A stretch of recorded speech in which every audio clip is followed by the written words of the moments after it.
Well, I have the chassis with the adapters and the infrared trigger mounted. It's not wired anything, but it's sitting on there and it's staring at the gear.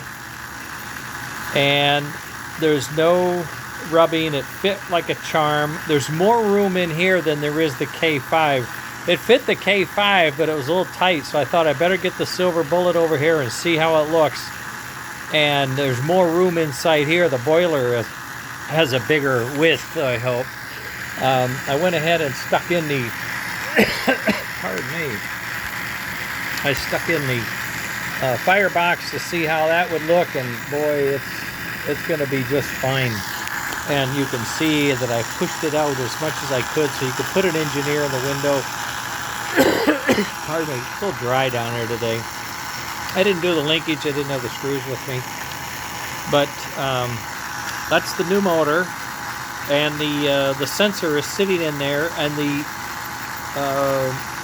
driven gear is sitting in there.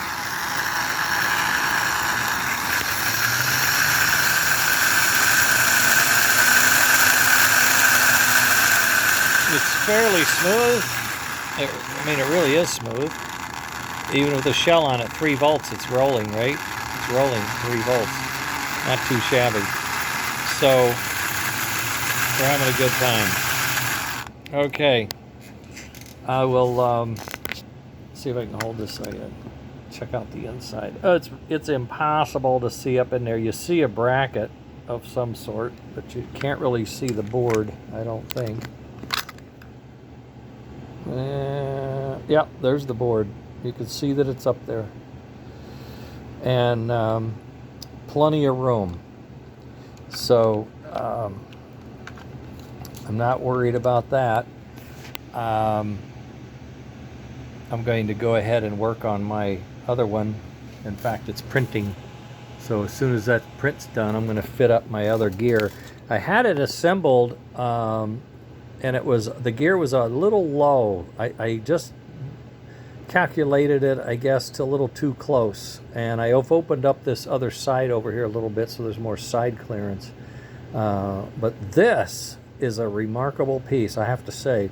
I get this gear height. That thing is just going to slide in. It slides in like this. It replaces the spacer that's in there now, and it just goes in like that, and that's what you'll see. And I've rounded the corners. Oh, I only rounded one corner. Uh-oh, I gotta fix that. Anyway, I rounded the other corners and different. Okay, and then I gotta make sure everything is looking good and it's centered. Yeah, it is centered, I can see that. And that the gear is running, and then I'll be able to mount the trigger here. Here's a screw for it, and it'll hang in like that. I gotta put the stripe on, and then I can plug it in and try it out. And this also fits. Well, I have a metal, well, it may be that shell. I don't know what shell it's going to be, or maybe it's a different one. I don't know, but I think if it fits here, it'll fit the metal one. I'll try them both, no worries. And also I got to try the K5, because I have a lot of K5s that don't have smoke, and they use that chassis, so I want to make sure we can do that. And boy, we were thrashing today. I had very little interruption, but it did take me a while to figure out this one-piece job. I had the 2 parts, which kind of worked. A little grease on there, a little overkill on that. But I got it cut down, and it seemed to fit and everything. But I thought, boy, would that be good if I could just make that one piece? Because I just realized the only engine that's ever going to need this spacer. I thought other engines would need the spacer and they'd have different triggers. Not true. The only engine that needs this spacer is one that is getting that gear in there. And the only ones getting that gear in there are the reverse in boiler, where there is no access to put in a different gear or use a gear. Okay? So all of these are going to get the spacer, and I thought, well, if they're going to get the spacer and they all have that gear, heck, let's just mold this into one part and see what we get. And boy, did that come out nice. I don't know how I messed up that shoulder. Looks like a football player who's off balance or something, doesn't it? Anyway, I'll fix that. And yeah, they're actually coming together. So I think this one is done. What I need to do is modify one of my new switches here. What I do is I squish the leads through, so I shorten the distance of the sensor rather than that pushed out look like that. And then I also, I think that's all I need to do. If I push that out, trim the leads, and then I set it in, and I set it up here so I can adjust it and dial it in, and then it shouldn't have a problem, because once it's adjusted, it has quite a range, and things can move a little bit and it won't matter. Yeah, it's really good.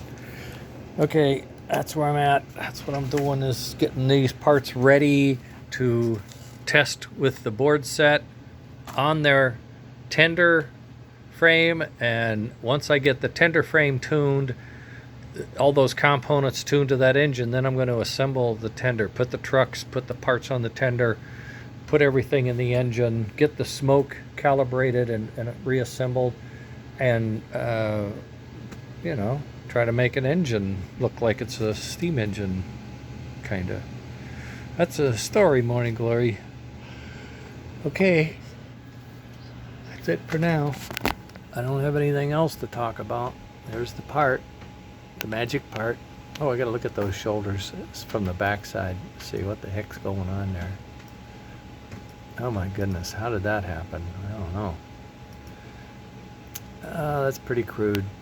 I'll see what I can do with that. I gotta come in further. All right, we'll get it. Okay, that's it. Out of here.